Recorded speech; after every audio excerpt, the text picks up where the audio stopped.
Welcome to Excel Radio with Dr. Nick Zyrowski, where we talk with world-class entrepreneurs, executives, and health experts who have unlocked the secrets to Excel health and performance. Hi, and welcome to Excel Radio. This is your host, Dr. Nick Zyrowski. In this episode, I bring on Wade Lightheart, and we have many great conversations about gut health. We talk about all the different factors that play a huge role into whether your gastrointestinal system is either healthy or unhealthy. Some of these topics includes the microbiome, enzymes, probiotics, leaky gut, and all the different essential topics that are necessary in order to uncover gut problems and discover really high quality gut health. I hope you enjoy the show. All right, Wade, thanks for joining us on the show today. Hey, really great to be here, Dr. Nick. I'm excited to dive into a couple topics. Yeah, I know we got some exciting topics on the horizon. Ones that we haven't really discussed in a while here on Excel Radio. Now, if you could, just give a brief description of who you are and what you do to our listeners. Sure, I'll try and make a long story really short. Basically, my background, I was born a Canadian, grew up in the northern cold climates, and three interesting things happened to me when I was 15. Number one, my parents moved to a very rural place, 5 miles to my nearest neighbor. And at the same time, my sister was diagnosed with cancer. And I watched her go through the medical model for 4 years before she died. So that had a strong impact on me and made me want to get into health. And then the third thing that happened was that I was given a magazine from her that had a picture of a bodybuilder on it and pretty girls. And at 15 years old, I thought, wow, boy, I better get some muscles. So they didn't have any. So that started me on a journey to take up bodybuilding, studied exercise physiology, sports nutrition. And 16 years later, I wound up representing my country at the Mr. Universe contest. And which interesting enough, led to a personal crisis, which will lead to the topics that we're talking about today. Okay, so two things. For one, it's very interesting because your bodybuilding career was all done using a vegetarian diet, correct? Yeah, so it was a transition. So what happened is I competed for my first, it took me 10 years, I didn't have great genetics or anything like that. So it took me 10 years to win my first show. I went to my first national championships in 1998. And then I realized that, that was primarily a drug culture. And I went on a little bit of a tangent. I went out and got into meditation and kind of developed a spiritual philosophy and experimented with vegetarianism and eventually made a comeback as an all-natural bodybuilder and practicing these principles. And the thing was when I went to the Mr. Universe in 2003, I was trying to apply those principles, kind of a meat-eating mentality, if you will. And I don't have any, it doesn't matter to me if someone eats meat or doesn't eat meat. That's just a personal preference. That makes no difference from the way I look at health and nutrition. But at that contest in 2003, what most people don't know, I went to the Mr. Universe and then literally 11 weeks later, I had gained 42 pounds of fat and water. Leading up to that contest, I was tired. I had brain fog. I had a lot of pain in my body. It was a really painful process, and most people in the bodybuilding community just accept that. But when I had that physical meltdown after that contest, I said, wow, there's really something I'm missing. And fortunately, I met a doctor, and he said, Wade, I went to him and I said, hey, what did I do wrong? And I don't understand. I had the best coach. I had the best training. I'm following these diets. I'm doing everything I'm supposed to be doing. What happened? He goes, you learned to build the body from the outside in. You haven't learned how to build the body from the inside out. So what does that look like, building a body from the inside out then? Well, what I recognized and what he helped me identify is that over the course of my athletic career, which was primarily focused on performance, and I want to categorize for people, we often assume that if a person is extremely fit, that they're healthy. If we kind of hero worship, professional sports athletes and so on and so forth, and we think, oh, well, they're automatically healthy. Or maybe actors with great physiques. Well, no, they might have they might have a low body fat percentage, but that oftentimes they've compromised their health in order to achieve that. And so what I learned is that there were a lot of different things that I hadn't learned in nutrition and I hadn't learned from my exercise career or my sports career that were elements to health. And the number one thing was digestion. The reason I got into so much problem was because I wasn't taking care of my digestion and that the diet that I was leading to kind of leads to where everybody eventually goes, which is some sort of digestive disorder that ultimately leads to some sort of disease state later on. And I got really passionate about it, and I was able to apply a series of practices and principles that was able to not only rebuild my external health, but it was able to rebuild my physical health. 4 years later, I came back, went to the World Championships again, felt way better, didn't have the blow up, didn't have the problems after. And after that, I began teaching this message, and I have been for the last 10 years around the world. Very good. Okay, so what was this personal crisis that you had mentioned that really led you down the path you're on today? Well, that was right after the Mr. Universe. So you can imagine I'm preparing for 9.5 months on a restrictive diet, training 4.5 hours a day, running a business, running a life, and all that stuff. And then at that contest, after that contest, I gained 42 pounds of fat and water in 11 weeks. That's like a sack of potatoes added to your body. That's a lot of weight in 11 weeks. It was shocking. And I had all the edema, I had acid reflux, I had various degrees of constipation, I had an incredible amount of stomach bloat. All these things that you would expect that someone's happening in their 50s or 60s or 70s, I'm having it literally in my early 30s. And I was like, this how is this possible? And fortunately, I was able to turn it around. Very good. What I want to do is switch to the topic of digestion. You mentioned it a little bit, in your story. It's a topic that I'm really passionate about, and really it's a topic that's on the forefront of health right now because we're realizing that most diseases and most chronic conditions has a digestive component to it. But also the other thing that is really on the forefront right now too is that the number one disease and considered to be one of the future number one killers of millennials is going to be gastrointestinal cancer. So let's go ahead and talk about digestion, and I want to hear your thoughts on it. Well, it's really interesting. We've all heard the old saying, you are what you eat. I think you've heard that. But yeah, absolutely. Yeah, that's a big one. Yeah. But the reality is that's not necessarily the case. You are what you absorb and utilize, not necessarily what you eat. And there's kind of an assumption, whatever diet practice a person is following, that you just eat it and you get energy or whatever. But if you actually start breaking down what really happens with digestion, if it's okay with you, I'll just do a quick overview on layman's terms of the digestive process, and then we can kind of identify where people run into challenge. Yeah, I think that'd be great. That way we can have a understanding of how it works, and it'll really shed a lot of light on the details of our discussion later on. So let's first understand that everybody is made up of individual cells.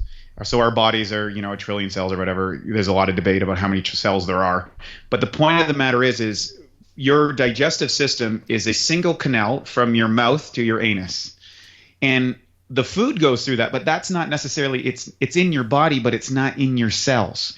The conversion of that food has to go through a process to convert from, whatever you had for dinner into something that is utilizable either as a building block or as an energy source for the body. And so it starts off with chewing, and we chew, and then your body releases a little bit of pidolin and stuff that starts breaking down carbohydrates. The food goes into what's called down the esophagus and up to the upper cardiac portion of the stomach. And you've got maybe 30 to 60 minutes there. And at that point, digestive enzymes now become added to the mix, and HCl will come in at about 30 to 60 minutes after, hydrochloric acid. And that chime, the food will break down, and then you get peristaltic contraction, and then it exits the stomach, and minerals are added to that. Your body adds minerals so that the stomach acid doesn't burn your intestines, and then it goes into the intestinal tract. And this is where the final phase of absorption and utilization of your food happens. Now, the problem, or where people start running into problems, is multiple fold.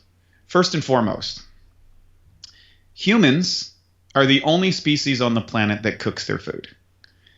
All other animals on the planet eat their food in a raw state. So if I'm a tiger and I'm hunting zebras, I eat the zebra.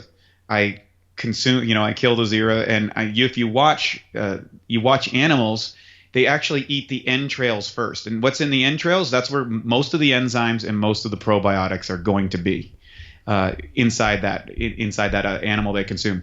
If I'm a horse, I'm going to eat grass, or a cow, I'm going to eat grass and I'm going to consume it. And the grass is going to have enzymes and probiotics probably on top of bacteria cultures. Yeah. And these things are essential to our life. The only two things that really do work in the body are enzymes, which are catalysts, and probiotics, which are kind of like intelligent bags of enzymes that go around and perform specific functions in the body.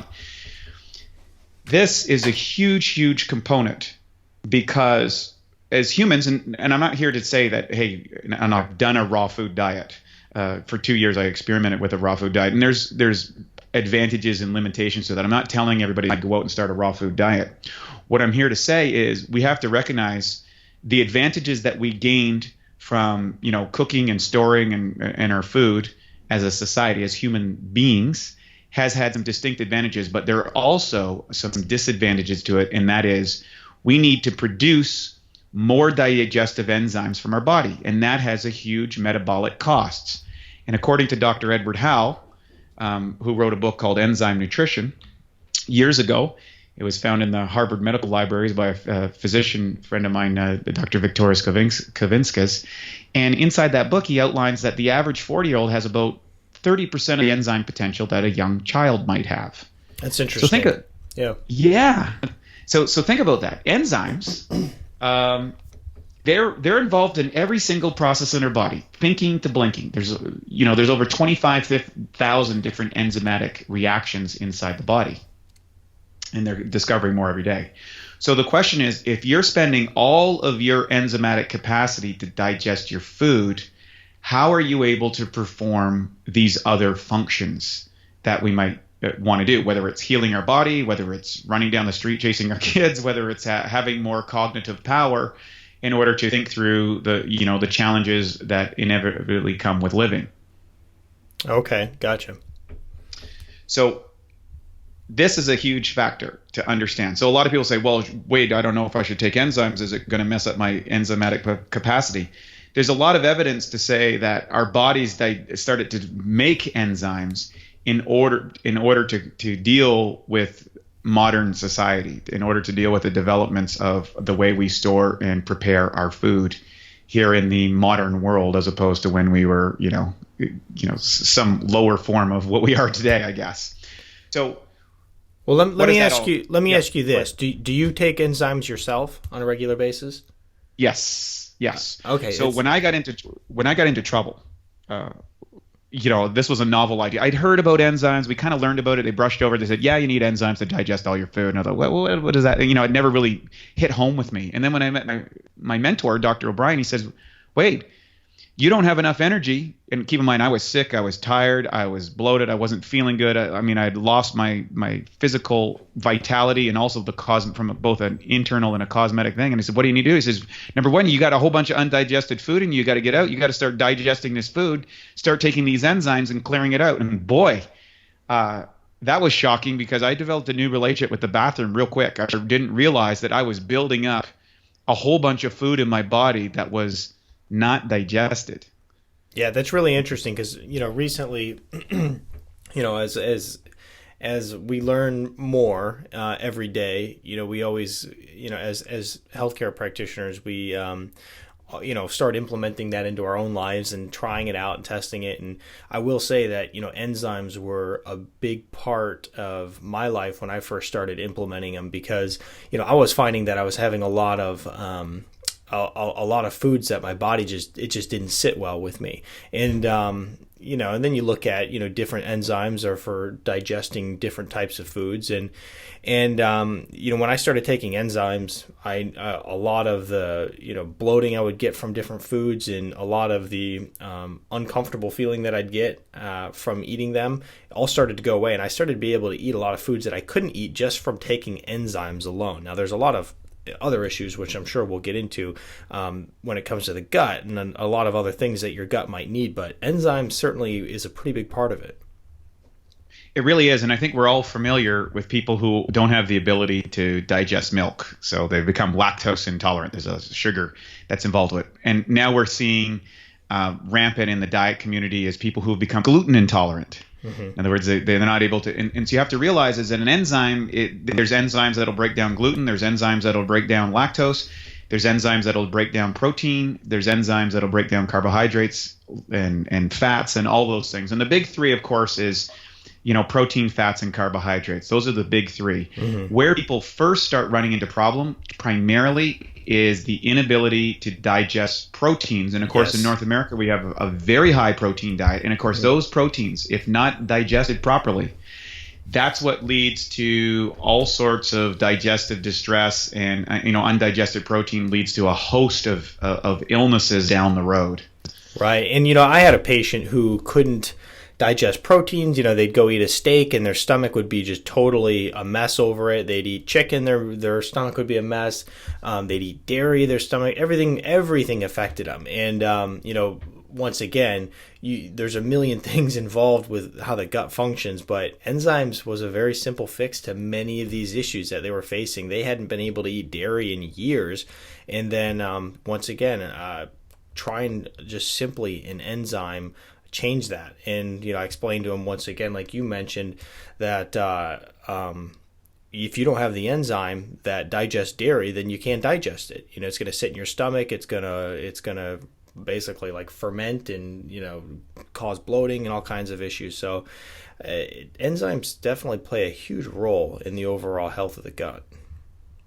Yeah, and I think for most people, once there's a wide variance of enzymes out there. I think a lot of people will hear about enzymes and they'll kind of rush off to their local Whole Foods or their local grocery store, and what happens is they walk to the shelf and now they see, okay, there's 15 or 20 different brands of enzymes, all claiming that they're the best.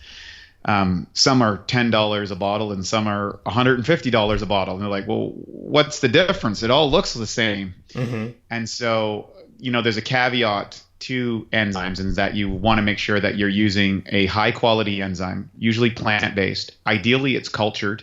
And what culture means, it's a fermentation process and an extraction process that takes about 6 weeks to make a much more potent enzyme formulation. You want to make sure that it has a good amount of protease, which is going to be more expensive than any of the other digestive enzymes that are out there. You want to have some amylase and you want to have some lipase inside of that. And you want to make sure that it's a plant-based, because it's been proven that plant-based enzymes tend to work over a wider pH range. Like I think it's from about 2 to 12, as opposed to animal-based enzymes that only work in a very narrow pH band, because your pH changes throughout the entire digestive process. So a real high-quality enzyme is going to cost you a bit more, but it's going to get the job done. And one of the things I always said is there's nothing more expensive than an enzyme or than a health product that doesn't work, because you've wasted all the money on it. Right, yeah, and then you get to go spend the money again on the high-quality one. And I see people do that. That's probably one of the main things that, just irritates me when people come in and work with me. Is just they've spent all the money on the cheapest stuff, and then now we're spending it for a second time. So if you're going to do it right. So then what is the next step? So we talked about enzymes with the gut. What's some of the next big issues that we're facing as far as gut health that we need to address? Well, and again, we're going into that whole digestive system, and the second phase, if you go to that digestive process we outlined, is hydrochloric acid. So HCl, as it's often distinguished by, if you look if a store brand or whatever, is something that your body produces. And in order to produce enough HCl, number one, you need to be hydrated. What it is, although you drink water and you probably want neutral to alkaline, or if you're drinking water. The interesting thing is you need water in the body to actually produce hydrochloric acid. Now, hydrochloric acid has two distinct functions. One, it serves as a disinfectant. In other words, it kills parasites, kills bacteria, it kills any pathogens that could come inside the body, and it's part of our protection mechanism that our bodies have designed in order to protect us from these pathogens that can cause all sorts of problems. A lot of people have traveled maybe to other countries and picked up bugs or bacteria or parasites or whatever from the food that they were eating, because they didn't have enough hydrochloric acid to actually kill off these bugs. and they made into our systems and can wreak all kinds of havoc, as many people have discovered. The other part of hydrochloric acid is to also assist in the changing of the pH and to facilitate the shifts in the enzymatic structure. So if you look at, let's look at the protease is really simple. Protease is going to go through, as the pH changes in your intestinal tract, it's going to go from, let's say, 7 to 6 to 5 to 4 to 3 to eventually around 2 in that process. And different amino acids are broken off at different pieces in that. So if you're looking at an enzyme, you're looking at a 6, a 4.5, and a 3.0 will handle all the ranges. Those should be in your enzyme. But you need to have enough hydrochloric acid so you create that shift in pH and that you block off those pathogens. Now, here's another thing that most people don't know, and that is acid reflux is not caused by too much acid. It's caused from too little acid, because how the body works is when the pH or the acid builds up in the intestinal tract high enough, there's a little sphincter at the top of the esophagus, we call the esophageal sphincter, that closes in result to that pH, and that keeps the acid from popping up into the esophagus. If you're not producing enough hydrochloric acid, what happens is that acid splashes up and starts burning the esophagus and gives the traditional things of heartburn or acid reflux. And these things left unchecked can lead to very serious conditions like esophageal cancer. And so what the medical industry has done is they say, oh, you got acid reflux, we're going to give you some proton pumps. And if you look at which reduces acid, but if you look at that, they're only supposed to be used for 4 to 6 weeks. And you need to have something else. Yet I've met people who've been on these for years and developing further digestive complications because they don't have enough hydrochloric acid in their body. And a common example of this would be Tums. Is that what you're thinking? That's a classic example. Okay. We're just going to add calcium to the mix, basically. Okay. But if you're getting into more serious ones, when you get like acid reflux, the proton pump prescription medication, and I think we got about a quarter of the population now that is on some sort of a prescription medication for digestion.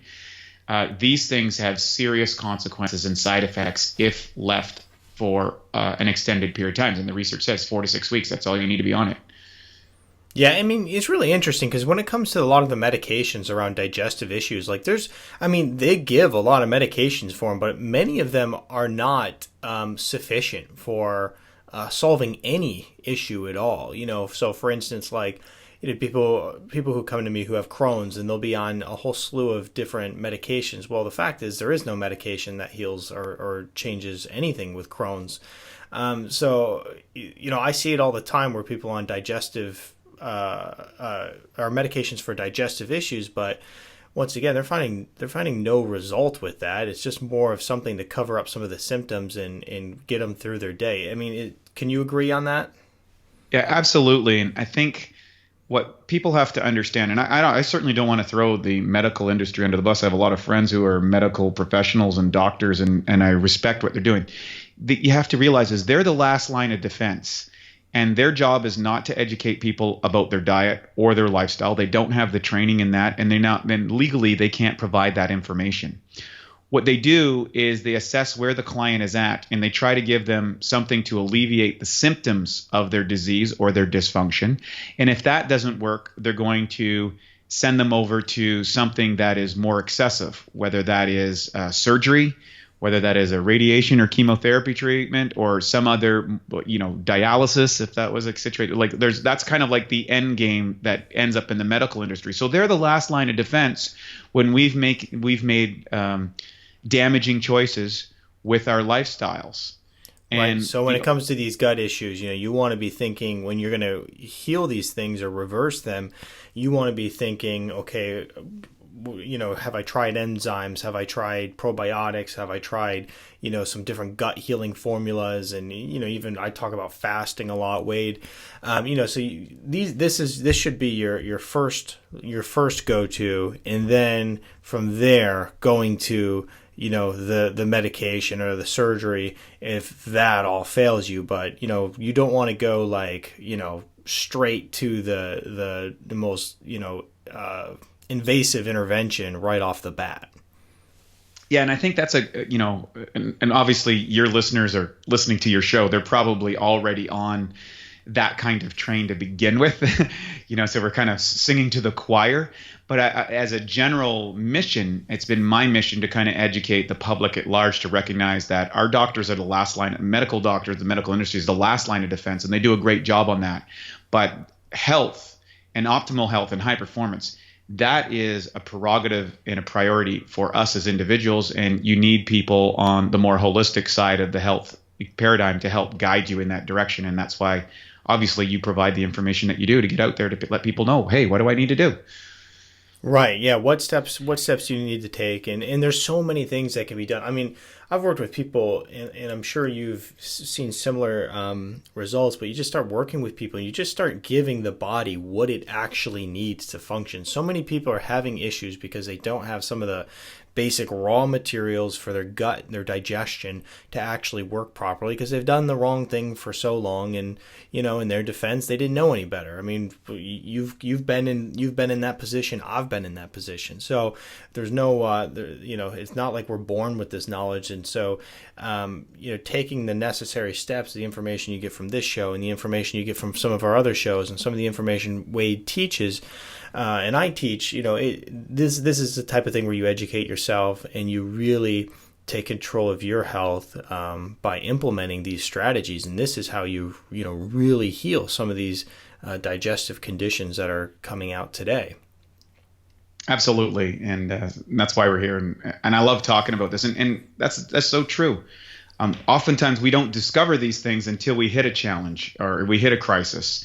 And that's always the gold lining. So if you're listening today and you're in some sort of digestive crisis, there's an opportunity there, because if you can correct it, if you go in there and start applying some of these principles and putting these into place in your lifestyle, it turns around and may prevent you from a more serious condition down the road. And that's the gift of every crisis. Absolutely. So right now we talked about enzymes, how they're important, balancing the hydrochloric acid. What's next step here? Well, the final source is going to be your probiotic levels. And what's interesting is, we had an amazing development in the last, 70 or 80 years. And that was the development of antibiotics. And it was a revolution. Prior to antibiotics, you got a serious wound, a gunshot wound, a knife wound, or an infection or something there was no treatment for it. And oftentimes people died. And if you look at the population explosion worldwide, it's probably the most correlated component to that would be antibiotics. However, antibiotic prescriptions unchecked, now they give antibiotics for everything. And what we've developed is we've weakened what's called our microbiome, the natural bacteria inside our body. And we've also created a kind of a culture that we think we can solve things with antibiotics. Antibiotics means anti-life. Probiotics means pro-life. And inside our digestive system, there is an estimation of somewhere between 300 and 500 strains of various bacteria cultures. And for simple layman terms, we could say 10% of these are good bacteria, 10% of these I would say would be considered bad bacteria, and 80% we could call opportunists. In other words, they will either grow and expand based on the environmental conditions, our diets, our stress levels. And, stress level is a big factor. Stress, caffeine, traveling, food choices that we make. All of these things can contribute to how good bacteria or bad bacteria are growing inside our intestinal tract. Now, let's talk about the good guys. The good guys are bacteria strains that are essential in, number one, fighting off invaders. That is bacteria that we don't want to have inside our bodies or other pathogens. And they also help us break down the final components of our food and transport that to our cells where we need it. And if we have that, and most people have taken antibiotics will notice, oftentimes when you look at the side effects of antibiotics, it's nausea, stomach issues, bloating and stuff. And that's because it's killing. An antibiotic doesn't make it's like dropping a bomb inside your intestinal tract. It kills the good, the bad, the ugly, everything. And after a course of antibiotics, we need to start cultivating good probiotics inside our body. We need to start introducing, whether it's fermented foods, kimchi or sauerkraut or things like that, kefirs, all those type of things that are great for adding good bacteria inside our body. But oftentimes those aren't sufficient enough, or we're getting sources that might have been pasteurized, or we're getting bacteria that may not be what our bodies need. So over the last, 20 years, 30 years, there's been an extensive amount, and particularly in the last 5 or 10, because digestive issues are so rampant, there's been a lot of research going into this microbiome and how the bacteria work with our bodies. And so what most people in the health, I don't know a person who's living at the high levels of health. I don't know one who is not supplementing their diet with probiotics on a daily basis. Because they understand that we need to reintroduce these good guys back into our system to fight off the bad guys and to fight off the foreign invaders. If we were eating our food in our natural state, if we were eating the grass as it is, or vegetables as they were, or meat as we, like the other animals and things, we'd be getting good bacteria inside that, but we're not. We're cooking all that stuff, and now we're exposing ourselves to other problems. Yeah, and it's really interesting because I saw this statistic, and it's actually a research-driven statistic. It wasn't just like made up. And I wish I had had it in front of me right now, but I believe it was 90% of antibiotics are actually prescribed for viral conditions, meaning that you're being given a antibiotic and it is going to do nothing for the condition that you're facing, but your doctor gave it to you. And I'll tell you, that's one of the biggest frustrations. And I'm not, saying, any of these things are even regarding the gastrointestinal tract, some of the statements I made. It's not to throw rocks at the medical community. It's more to throw rocks at, improperly prescribed medicine or improper treatment protocols.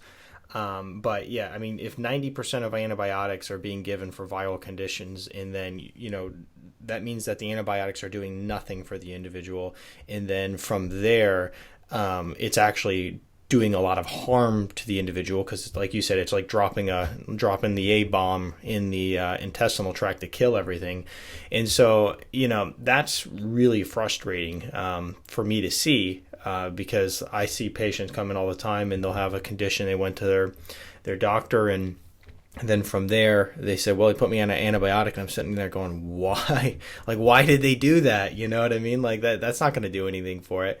But in order to combat that, like you said, a good strong probiotic is good. And one of the things that I get really often, and now Wade, the other thing too is that when I work with a lot of people, I wish in the perfect world people had this knowledge, that you and I have, or maybe they've actually seeked it out. But in many cases, people they're just really far from having this type of information at all. I mean, for instance, you talk about high level of health needing to take a probiotic. I mean, high level of health, I always say you need to be taking some of the basic daily nutrients like a fish oil and some, broad spectrum multivitamin and mineral. And I have a lot of people who aren't doing things like that. But then, when I recommend a probiotic, they're like, okay, well, what do I do that for? Like, maybe like a week or something. And I'm like, no, you could benefit from taking that every day. Oh, so maybe like 30 days, like a month.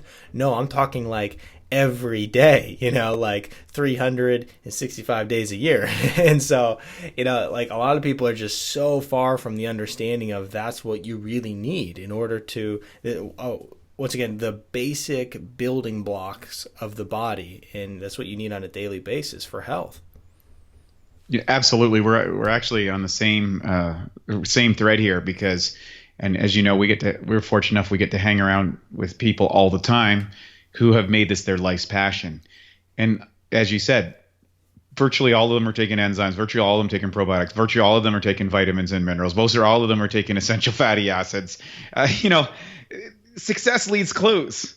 And these things, because we've stripped them essentially out of our modern diets, our modern things, we have to have them if we want to live at the highest levels of performance and the highest levels of health and vitality, and we want to avoid having sickness and disease. They're non-negotiables if that's the standard that a person wants to live at. And it's not once in a while, it's every single day. Right. And I have people tell me, well, I eat pretty good, so why would I take a multivitamin? And just once again, it's like, look, you got to understand our food doesn't have the mineral content, the vitamin content it used to. Our foods don't have the probiotic content that they used to. And and then not to mention, we're living in an environment which essentially is not suitable for human beings. And what I mean by that, sleep deprived, chronic stress, chronic bad food, chronic anxiety, you name it. This is the environment that the average American is living in. And that is not an environment that is congruent for health in the human body. In medieval Europe, the Black Plague killed 30 million people. And today, 80% of the industrialized world is dying of chronic disease. That's a little clue that the environments that people aren't living in, or that they are living in, is not suitable for health. Very well said. Very well said. So circling around back on our probiotics, because I know we're both very passionate about this. I want to discuss this a little bit deeper because these inserting these good bacteria, and people go, well, what kind of bacteria do I have? Should I get yogurt? Should I get an acidophilus, or should I have this other strain that has 52 different bacteria cultures in it? Because everybody thinks if I have more, it's better. Particularly in America, America has a great more is better attitude, which I love, but it's not always the case. And that is, people have to understand there's two different types of bacteria inside your body. There's transient strains and implant strains. An implant, or a strain that colonizes, would actually exist in your digestive tract and cultivate and required in other processes. And there are all kinds of different ones that are out there. We named a couple that were quite popular. There's also a transient strain of probiotics. And these are bacteria that kind of come in and go out, and oftentimes will fight off invaders or clean out the system or do specific functions. And one of the things that we looked at, because the microbiome is always changing, it's very complicated if you get into that. And the microbiome, by what I mean, is the bacteria culture or environment that is going on in everybody's intestinal tracts. The average person has somewhere between 5 and 10 pounds of bacteria inside their body. There's more bacteria in your body than there are cells in the body.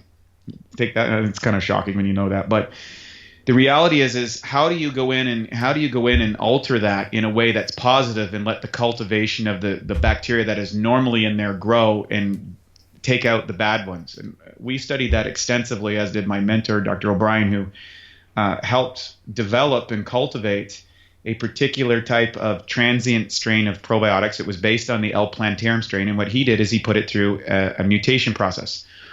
Most of us are familiar with the problems of hospitals nowadays, which is these bacterial-resistant or antibiotic-resistant bacteria in hospitals. You've heard of those?